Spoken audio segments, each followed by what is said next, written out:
Good afternoon, and thanks for having us in. This midday, the American Legion Department of South Dakota is responding to allegations against 9 Mitchell baseball players. As we first told you yesterday on midday, 6 members of the post-18 varsity Legion baseball team face rape charges in adult court.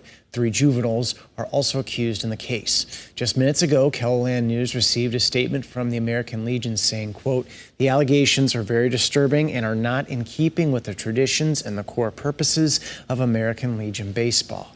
You can find the full statement along with previous coverage of this developing story on our website. A Pierre man is behind bars accused of trying to give teenagers marijuana. Officers were sent to Griffin Park on Thursday afternoon for a report of a man approaching 3 teenagers with a smoking pipe. The teens told police the man held the pipe up to their faces and told them to smoke it. When police arrived, they identified the man as 51-year-old Robert Grandin. They say he had marijuana and multiple items of drug paraphernalia. He was arrested for distributing marijuana to a minor and contributing to the delinquency of a minor. The teens were not hurt and did not inhale any smoke. It's a big day out west as the 83rd Sturgis Motorcycle Rally kicks off. Their opening ceremony will start at 3 o'clock Mountain Time this afternoon. Hundreds of thousands of people will take part in the rally that runs through next weekend. KELOLAND's Tyler Loudner is in Sturgis, and he's going to have a look at the first day of events later tonight. On the eastern side of the state, fair season is kicking off. The Sioux Empire Fair gets underway this afternoon at WH Lyon Fairgrounds. Gates open at 5. Well, I was chatting with Megan before this show, and you were saying, Megan, that we could have some chances for rain out west, out east too. It's kind of a lot to track right now, right? There are chances for rain and thunderstorms, Dan, as we go through the rest of this weekend. The best chance starts this afternoon in western and central South Dakota. Those do try to move into eastern KELOLAND as we go through this afternoon and evening. Right now, 80 degrees in Mobridge. South winds are at 13 miles an hour and cloudy skies. Here's a look at some of our other temperatures. 81 in Yankton, 83 in Aberdeen, 75 in Phillip, and 66 degrees in Custer. Plenty of KELOLAND is under thicker cloud cover, and under those clouds, we do have a few light rain showers. You can see the heaviest one right there near Eagle Butte. We'll zoom in just a little bit. These are moving to the north. They'll become widespread as we go into the rest of this afternoon. Few little rain and thunder showers are popping up over the Black Hills. As of right now, nothing is severe. We continue to watch these rain and thunderstorms because we have a flash flood watch posted through tomorrow evening. The potential is there for very heavy rainfall that could lead to flash flooding in western and south central South Dakota. So for today, partly cloudy skies, 90 in Sioux Falls, 87 in Aberdeen, 84 in Pierre, and 75 in Rapid City. A chance of rain and thunderstorms starts in western South Dakota, moving to the east as we go into tonight.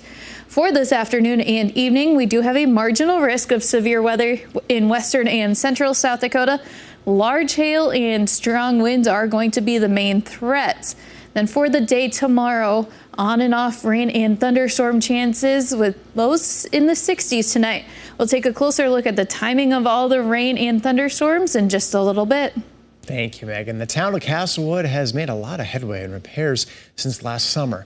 As work continues on the school, people in the community are still rebuilding or repairing their homes following a tornado that struck last year. One lifelong resident decided to build a new home and sell their old one to a family in Brookings.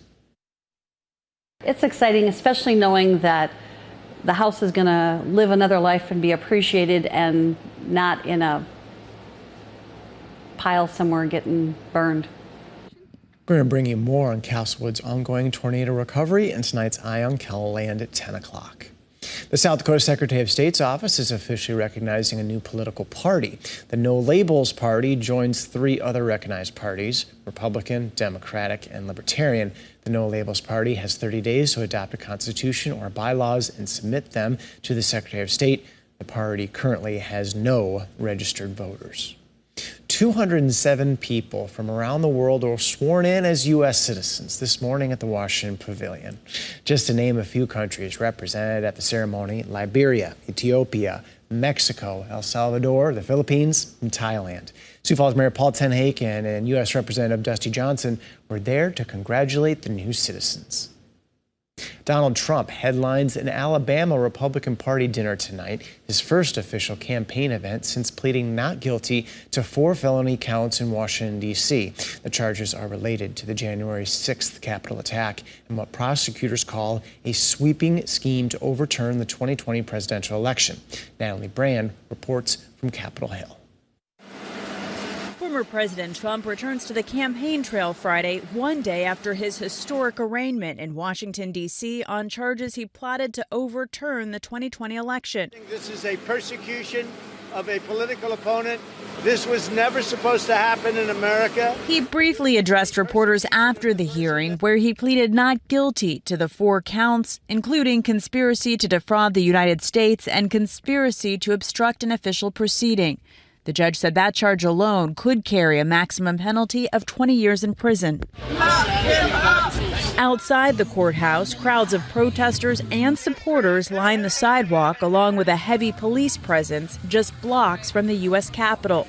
Trump is facing charges related to January 6th. Hundreds of others who were charged in connection with the Capitol attack have already received sentences for their involvement. The government conducted an investigation, has arrested over 1,000 individuals who breached the Capitol and participated in the riot. Former federal prosecutor Scott Frederickson expects a key strategy for Trump's defense team will be to delay the case as much as possible. You know, they have a legitimate basis. This is not an uncomplicated case. It's one of the most important cases ever filed, and they want and need time to prepare. The next hearing date is set for later this month, just 5 days after the first GOP primary debate in Milwaukee, Wisconsin. Natalie Brand, CBS News, Washington.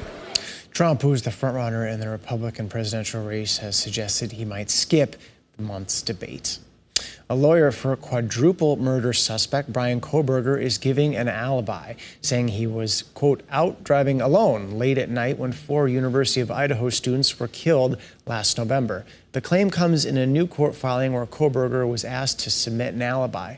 Kohberger's lawyer says he can't point to any witness to corroborate where he was.